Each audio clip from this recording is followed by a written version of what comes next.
Thanks so much for staying with us on the news at 1. Now, the Gauteng Education Department has today opened the application system online for parents who missed the June 12 deadline.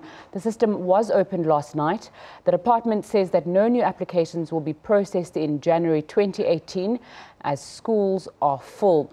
Over 280,000 learners need placement. So far, 222,378 have been placed. For more on the story, I'm joined by the department's Steve Mabona. Thanks so much for your time on SABC News. Talk to us about what kind of education you do to parents about this last drive to register online. Look, for us, it's the last push. Hence, we utilize any platform to communicate with the parents. But we are saying the process when we started in May up until, June, we had so many engagements with parents. And remember, when we started 2016, there was an issue about centers or access to internet or data thereof. We then opened about 88 centers where we assisted parents. So now we are encouraging those parents who might have missed the boat, who have not applied at all, so that we entertain the late application, because we don't want to entertain late applications in January, because there we need to start with the process of teaching and learning. So we felt that we are sometimes derailed in our process of teaching, because we will lose a lot of time trying to assist in non-placement. So hence, by end of November, our intention is to finalize the process of placing all those that have applied for placement. There seems to be a surplus. There seem to be more children who need to be placed than there are places. What's going to happen to those children who aren't placed? Look, we have confirmed, and the MEC has confirmed this morning to say we're going to place everyone. If it comes to a push that we'll be having classes that are overcrowded, we'll have to manage that, because we cannot allow a situation whereby learners are outside the classroom. They are better in the classroom than outside. So we'll know that educator ratio as well, probably if we have overcrowding, it will be compromised. But we'll find a way of assisting educators and all the schools on how to manage that. But our concern now is the parents who are not accepting placement in the schools that it's not of their choice, or it's schools that they don't want, or schools, they want schools that are full actually. So we have about 402 schools that they cannot take, any more. So we appeal to the parents to say, accept what we give you, so that we then know that we don't have anyone who's not placed. Because parents will say, I don't want that school because of certain reasons, but then the school that you want your learner or children to go to, it's full. So what do we do? So hence the appeal that at least when we place you, accept the placement, so that we then can assist you on how to improve that school. If you say the quality thereof is compromised, or you're not happy about that, let's work towards making sure that we have the quality that is needed, or improve the quality thereof. How do you make provision for system crashes, perhaps, or IT-related things that are going to perhaps stop parents from registering before your 10 November deadline? Look, we have experienced that in 2016, and we've outgrown that by making sure that we increase the capacity. We had to add more servers to can, take care of the space and the logins thereof. So we have not had actually glitches or technical glitches, as per the system is concerned. Hence, we were encouraging parents to utilize the system. The only thing that we experienced when we start in May was that of addresses, because people were clicking wrong addresses, because the system is GPS driven. So when you click an address, it will then allocate a school. But what we did now, all those schools that are full, we interacted with the system to say, don't avail the schools, avail only those that are available, so that parents can then easily apply there. This is not the first time you've called for online submissions. What happens to parents who have submitted their requests before for their children's school but haven't received an answer from the Gauteng Education Department? What should they do? Look, we've entertained so many of such parents. We said to them they don't need to reapply. Because when you reapply, the system will indicate that we actually have already your details in the system.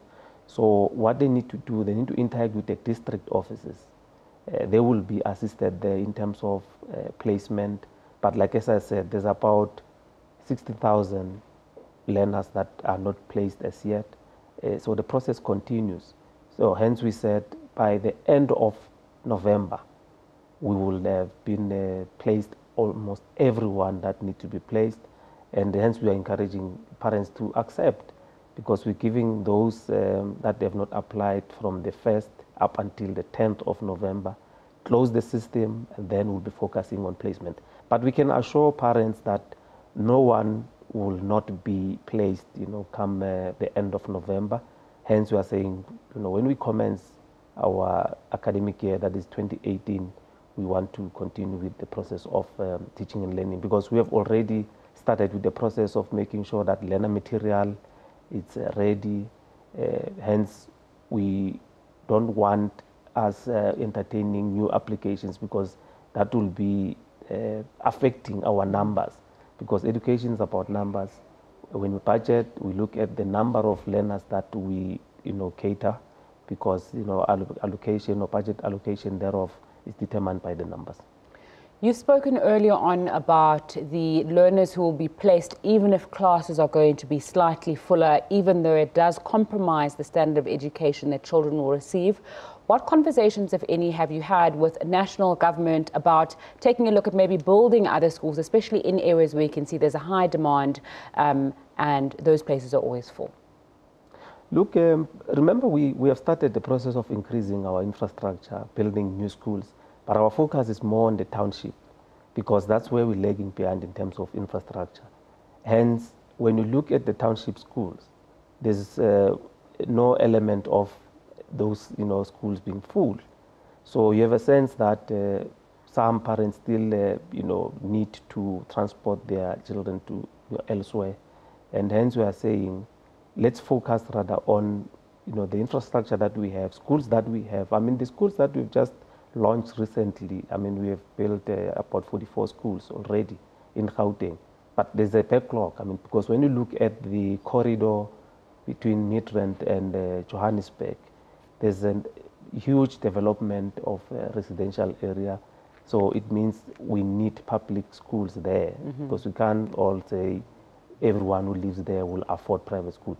So we still have a backlog, but then we say people don't need to really focus on one area and neglect the other. So in terms of space allocation, when you look at township schools, we still have capacity there. But then there's this myth that there's underperformance thereof.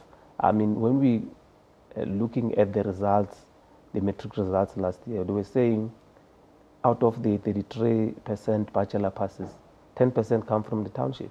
So you can tell that there are schools that there's a quality education that is being provided there. It's just that we don't know. Hence we've decided that we're going to assess all the schools, look at the quality of education, look at how the school do, the educators, all elements, not only focusing on the uniform of the school, because there's a school that is in town performing very bad, but because there's a belief that you want get into a transport, go to town, and then there's a a quality education there, only to find that no. So hence we've decided that we're going to make sure that all the schools, there's a criteria that we're going to be utilizing to say which school do we think is the best when we're looking at the criteria on quality of education.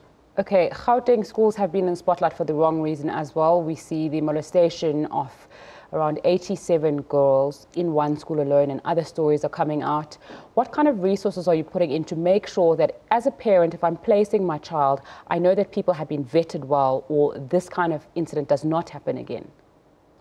Look, we're working very closely with all the stakeholders that are involved in the process of making sure that we avoid all the, these incidences that are happening in our schools, community safety, social development, look at the CPFs in the area, because we know that there's crime in the country, and we just need to be ready and be prepared and make sure that we avert the situation and interact with parents as well, SGB, all of us, we need to be involved and say, blow the whistle and say, this is what is happening, so that we can then make sure that there's preventative mechanism. When we blow the whistle, police will not take probably time to arrive. You know, when the principal interact with the police commander, the station commander thereof, there should be some sense of that relationship to say, we will be there within, you know, few minutes. So all those engagements we are continuing, you know, to have with our stakeholders to make sure that we have a safe environment in our schooling. Thank you very much, Steve Mabona from the Gauteng Education Department, joining us in studio there.